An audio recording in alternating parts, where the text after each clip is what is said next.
ng ugali mga kapatid. Kung sa ibang mga sinasabi nito na para makatak sa atin, karumal-tumal ng ugali.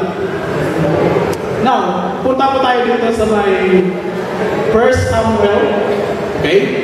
Sa 1 Samuel chapter 25.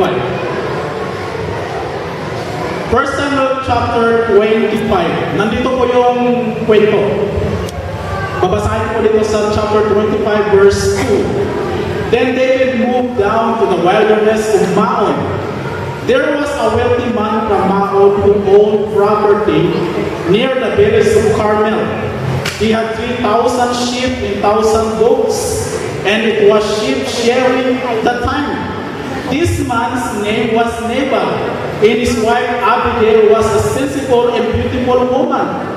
But Nabal, a descendant of Caleb, was mean and dishonest in all his dealings.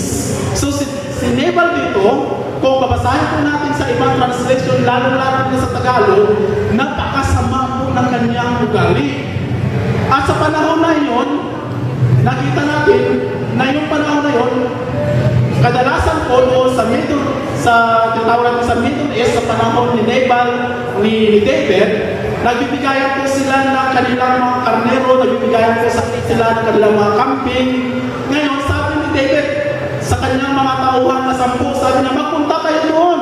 Magpunta kayo doon kay Nabal, humingi kayo doon ng kanyang makakayang ibigay sa atin. Na pumunta doon mga kapatid yung kanyang mga alagad 10. At kinausap po si Nabal. At sabi ni Nabal, sino ba yung napunta sa inyo? Hindi ko yan kilala. Sinabihan ng mga kapatid, hindi ko yan kilala. Hindi ako nabibigay ng aking pag-aari sa mga taong hindi ko kilala, lalo-lalo na nag-repeat yun sa kanyang amo. Ang sama ng kanyang ugali, mga kapatid. Ang sama ng ugali. Nung narinig ito ni David, nung binigay sa kanya yung balita, yung response ni Nabal, sabi ni David, ipunin mo lahat ng ating mga tauhan, patayin natin ang lahat ng nasa kanya, patayin natin lahat ng bagay na nandyan kay Nabal. Na inipon niya lahat mga kapatid, nag-marching sila, papunta doon, pagkadating dito sa kwenta dito sa may 18, si Abigail nalaman niya, meron nag-report sa kanya, oo, papatayin na kayo lahat. Ito, kasi nagalit si David, kasi masama yung galing yung asawa na papatayin kayo. Now, si Abigail mga kapatid, nakita natin dyan, na siya ay nag-ipon ng mga bagay, kakanin, na para ibigay kay David, para umiba ang kanyang isipan. Ang sabi dyan ni Abigail, sabi niya, you are fighting God's battle. Hindi ka nakikipag-away sa tao na sarili mo, kundi umaaway ka, nagbabattle ka sa Panginoon. Amen? Ang sabi ni David, sige, granted, babalik na kami, don't worry, walang mangyayari sa iyong pamilya, walang may mamamatay sa inyo. Now, nandito po, kasi mabait naman po si Abigail, sino bang may mga asawa din po mabait? And I know that all of you has wife, a very kind wife. Amen? Kung meron kayong asawa ng mga ganyan, napaka-buenas, napaka-swerte niyo talaga kapag meron kayong asawa ng ganyan. Okay, now, dito po sa may Samuel, 1 Samuel chapter 36, or chapter 25 verse 36, when Abigail arrived home, she was found that Nabal had thrown a big party and was celebrating like a king. He was very drunk, so she didn't tell him anything about her meeting with David until the next morning. Now, pag-uwi ni Abigail, di ba, umuwi na siya sa kanyang bahay, si Nabal, gumawa siya ng malaking fiesta. Inibitahan lahat ng mga tao, pinakain. Ngayon, lasing na lasing siya. Now, ready na sana, sumbatan yun ng kanyang misis. Nandyan ka pala, muntik na tayo mamatay lahat. Bakit nandyan ka gumagawa ka ng fiesta? So kung masama ang ugali ni Abigail, bakit pinahiyan yung asawa niya? Kung minsan ang mga nanay, hindi talaga napipigilan ko eh. Machine gun daw din sila sa sa loob ng bahay, di ba? Di ba? Konting pagkakamali lang ni Mr. Kung aalis si Mr. hindi makinig sa kanyang asawa, lalong nagagalit. Di ba mga misis? Di ba mga sister? Lalong nagagalit mga kapatid. Oo, totoo yan. Lalong nagagalit.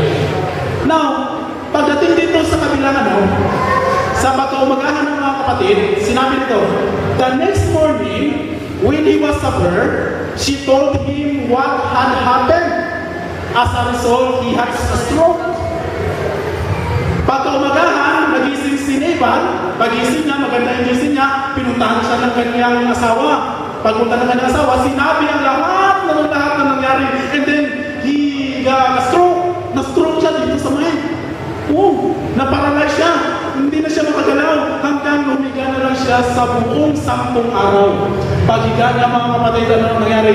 And he lay on his bed, paralyzed.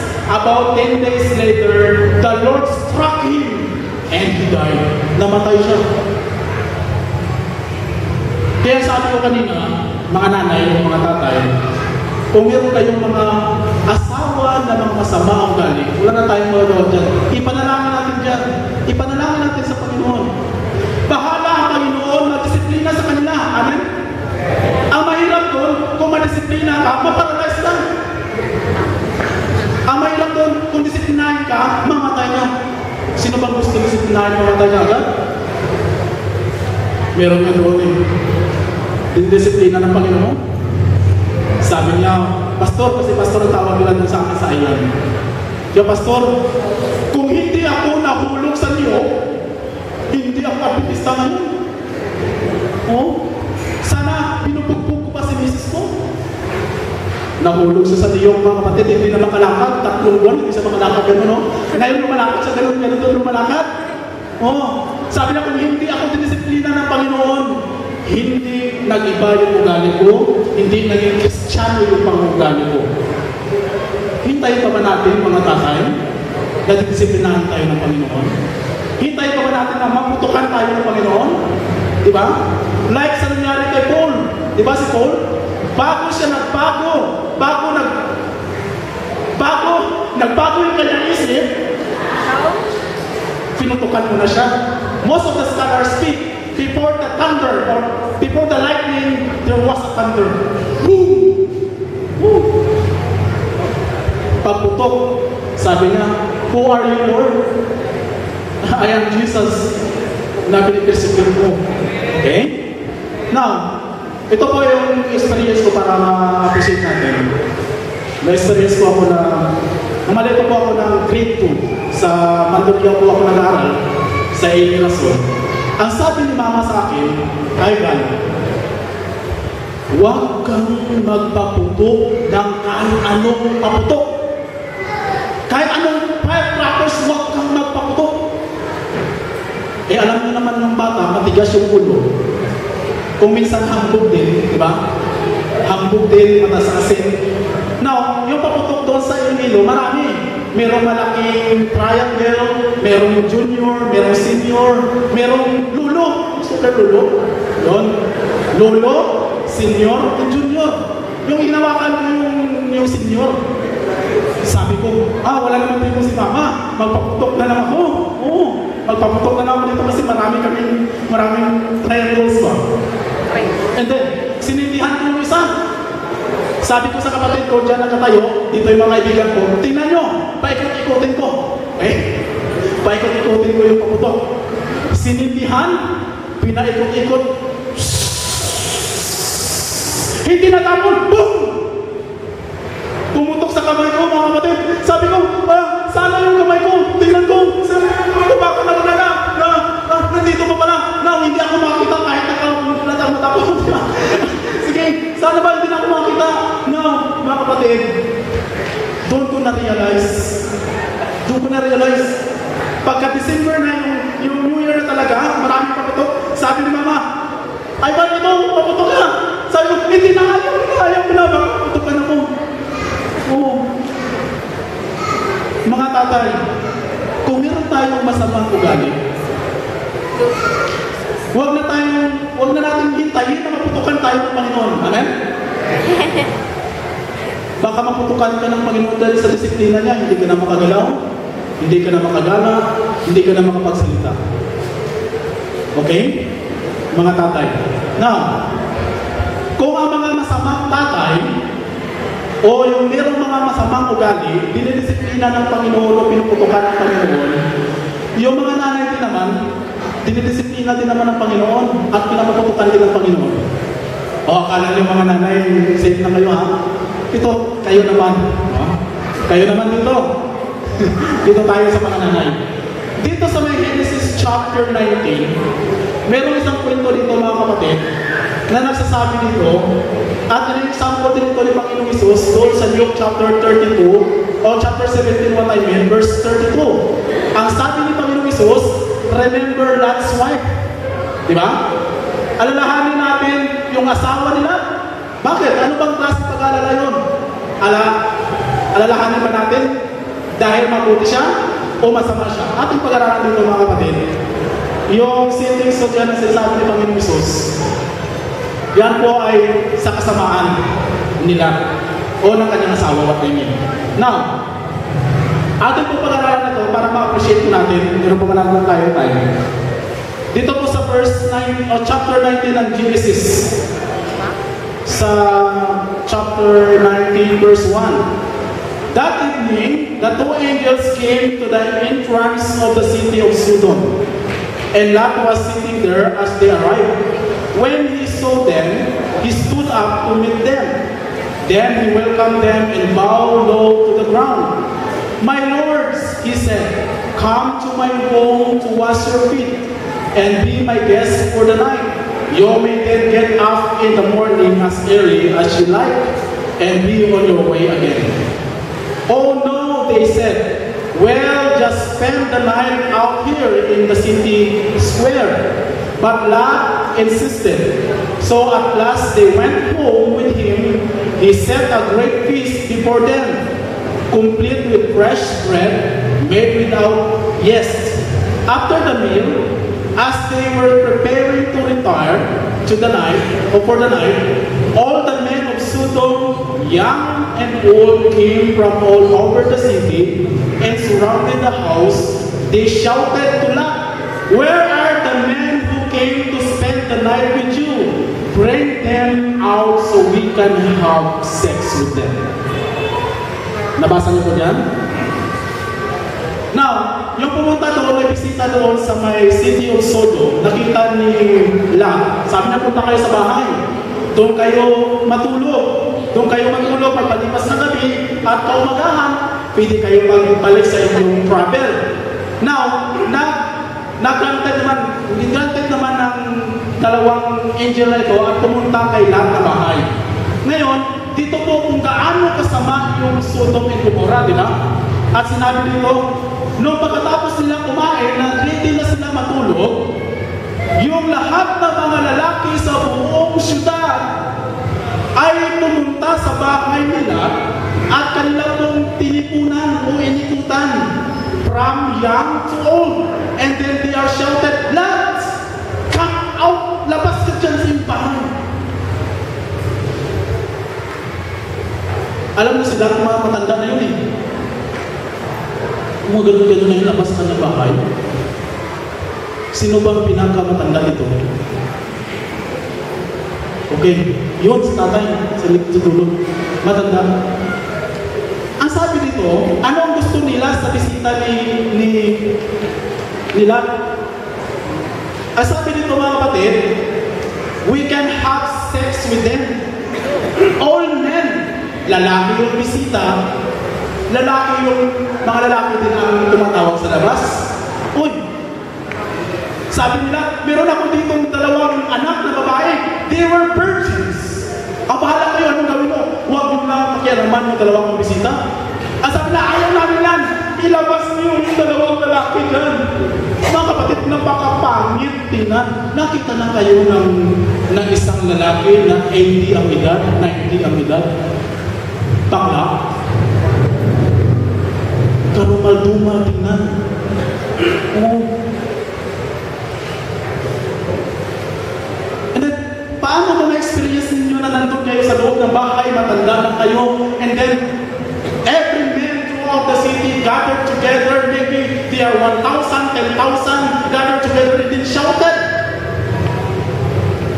labas na dyan, ipalabas mo yung mga bisita mo kasi makipagtalik kami sa kanila. Tingnan mo kung gaano kasama. Now, sabi na mga kaibigan ko, ay, hindi naman malakas sila mga ano eh. Hindi naman sila malakas sumigaw kasi mga bakla naman sila lahat. Na-training na kami ng army. Before ako na-training ng army, officer ako sa ROTC. Meron ako mga isang platoon, composed of 39 elements. Sabi ko, count off! Sabi niya isa, 1, 2, 3, 4, 5, 6, 7, 8. Oy, may bayad pala. Criminology pa naman. Meron palang bayad na kasama doon. Bakla pala yun doon. Sabi niya, 8. 8 daw. Napasama doon. Kahit mahina pa yung boses niya. At kung i-imagine natin kung lahat ng mga tao, mga lalaki, na mga bayad, sumama ng isa, kahit yung salita nila ay 8, kung sabay-sabay sila sumigaw, hindi yun ganun kahina. Malaki pa ganun, 8! Diba? Isama-sama ang lahat ng boses ng bayo.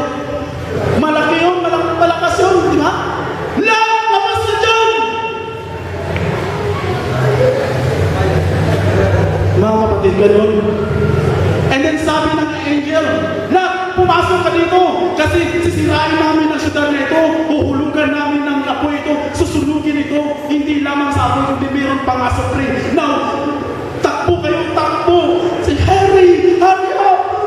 Takbo kayong dalawa ni Mrs. mo kung meron ka pang mga anak doon, meron ka pang kakilala, sige, impitahan mo, kunin mo sila, mapunta kayo. Hindi ang angel nagsabi na, kunin mo yung baka mo, kunin mo yung bahay mo, sumama kayo, lumakad kayo, magtakbo para mawala kayo, para ma-spare nyo ang life nyo. Wala!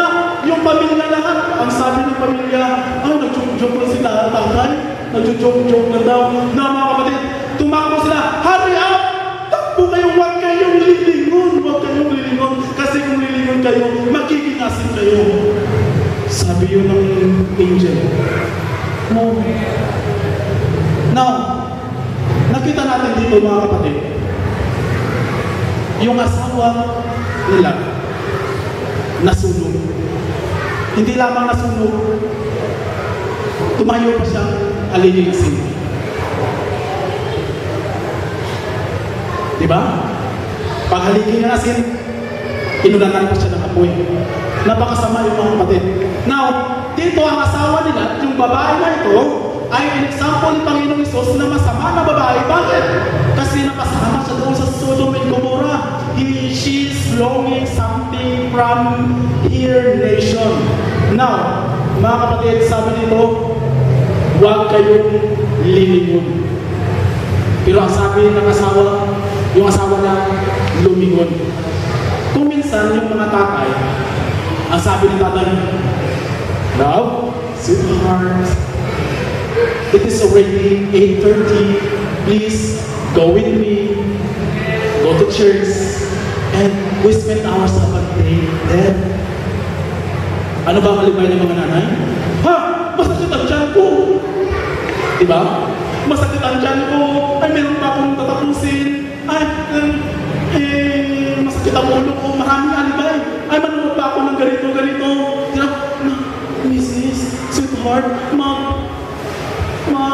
worship tayo. We need to pray together with our children. Nanood pa nga tayo ng telenovela. Maganda ko. Kung sa panahon pa ng 1990s, may Maria Mercedes. Diba? So sometimes, mga kapatid, ito yung nangyayari sa asawa. Puputukan mo tayo. Ito ang mangyayari kung hindi man umulang ang apoy ngayon. When Jesus Christ comes after the 1,000 years vacation in heaven, all of you. susunugin. Sana nawawala dito. Amen? Sana nawawala dito. Now, nakaranas na ba kayo ng ulan? Kanina lakas ng ulan, no? Di ba kung ganun? Kung magsabutik sa italo ng malakas, sabi na, ayan ang ulan, malakas. Lalo lang pasundot-sundot. Gumagano'n-ganon sa bubong.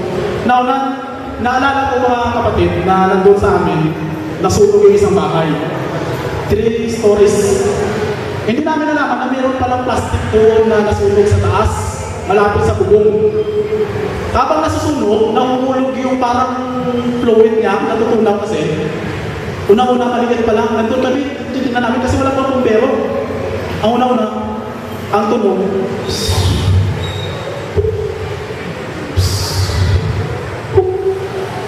nung habang lumalaki yung apoy, malaki rin yung natutunaw. Lalong lumalaki yung tunog. Habang nasusunog, lumalaki. Mga kapatid, kung umulan yung apoy, ang dami-dami, what happened? Mga nanay, kung masama yung ugali natin, hindi natin maranasan yung langit na pumuhay. Darating ang panahon, uulanan tayo ng apoy.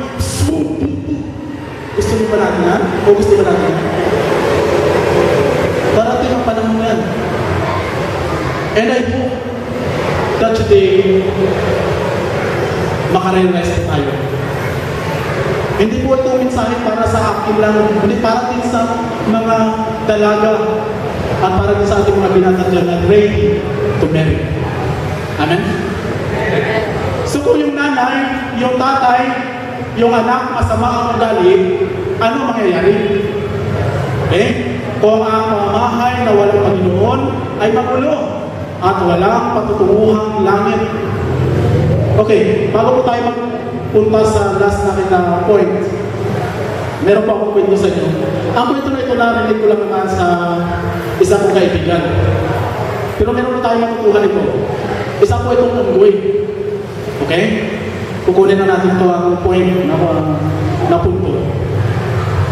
Meron po may nangyari na crash. Nahulog po yung isang isang kotse, nahulog sa mataas na bangin. Nahulog doon at walang survivor. Yung nakasurvive lang po, yung unggoy lang. Siya lang yung nakasurvive. Grabe yung unggoy nakasurvive. Now, inimbestigahan na po ng NBI, inimbestigahan na ng buong mga specialist, walang isa man ang nakasolve ng problem. O kung yung tinatawag natin yung nangyaring accident. Now, sabi nila, mapunta tayo sa psychologist. Alamin natin, baka alam niya, baka malaman na kung ano nangyari. Psychologist pumunta, gano'n na, pumunta na doon sa may NBI o taga sa mga nag-iimbestiga. Sabi ng psychologist, ano ba nangyari? Sino ba ang naiwan? Sino ba ang survivor? Ang sabi ng mga investigator, sabi nila, ang unggoy lang. Marunong ako yan. Psychologist ako eh. Alam ko kung ano nangyari, tatanungin natin ng unggoy. Now, ito na mga kapatid, tinanong nila ng unggoy. Sabi niya, habang tumatakbo yung kotse, ano ang ginagawa ng dalawang anak doon sa likod? Sabi ng unggoy, hindi naman makapagsalita ang unggoy. Sabi niya, naalala na siya, nag-explain lang, nag-action. Ganun. Alam ko na. Habang tumatakbo ang kotse, yung dalawang bata sa likod, nag-aaway. Okay? Nag-aaway pala. Now, sabi niya, so habang tumatakbo ang kotse, ano naman ang ginagawa ng nanay at ng tatay? Sabi ng unggoy, ganun. Alam ko na kung ano nangyari.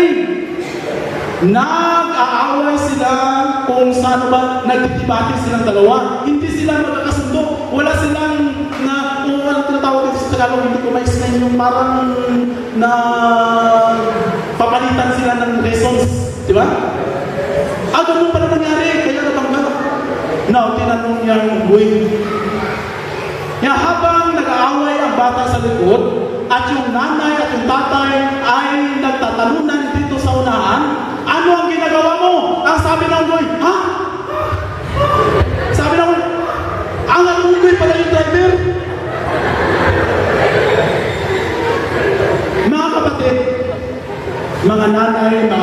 time, mga anak, the point that I want to drive today, if Jesus Christ is not in our home, kung si Panginoong Hesus, kung wala ang Diyos sa ating buhay, kung wala ang Diyos sa loob ng ating pamamahay, Satan will drive our family. But when Jesus Christ inside, Jesus will drive. Amen? Siya ang drive. And I know that all of us are longing for it. Jesus Christ will drive. Please, Lord, drive me. Everything. My decision, my ambition, my education, my business. Please drive me. Especially my family, my children. Amen? Drive. Let Jesus drive. If Jesus, or if we are not letting Jesus come in our family, Satan will drive it. Satan is always ready, day by day, night, in every second, in every minute, he is willing to drive you. Brothers and sisters, let Jesus be in our family every day. Amen? Now, meron po ako ditong last na makikita dito na parang conclusion na natin. Pero isa rin itong kwento. Tungkol din po ito sa mag-asawa. Dito po sa may Hosea. Hosea chapter 1. Okay. Mayroon na bang tao na nagsabi sa inyo na mag-asawa kayo ng isang masamang babae? Ang buhay po ni Hosea dito ay nagpapakita po kung paano tayo tinanggap ng Panginoon. Kung paano po, kung ano po yung ating kaugalian bilang mga tao. At ito po ay nangyari sa buhay ni Hosea. At ito po ay nagpapakita ng ating mga sitwasyon sa harapan ng Panginoon. Nandito po. When the Lord first began speaking to Israel through Hosea, He said to him, "Go and marry a prostitute." Go and marry a prostitute, Brother Jason. If somebody will tell you, Jason, go ye therefore and then find a special someone which is prostitute, you will obey. Halimbawa, may isang tao na sabi sa'yo, maghanap ka doon ng tuktok. Pakasalan mo. Kahapon, punta kami doon sa Baclaran. Nagpili-pili ako doon ng relief. Actually, yung susuot ko, ito ay galing sa, alam mo na, and then ito ay binago lang ni Brother Gustavo. Magaling kasi puntahin. sabi ko kaya, Nes, madam, mauna lang ako sa labas. Paglabas ko mga kapatid, meron na dalawang babae doon, nakashort. Sabi niya,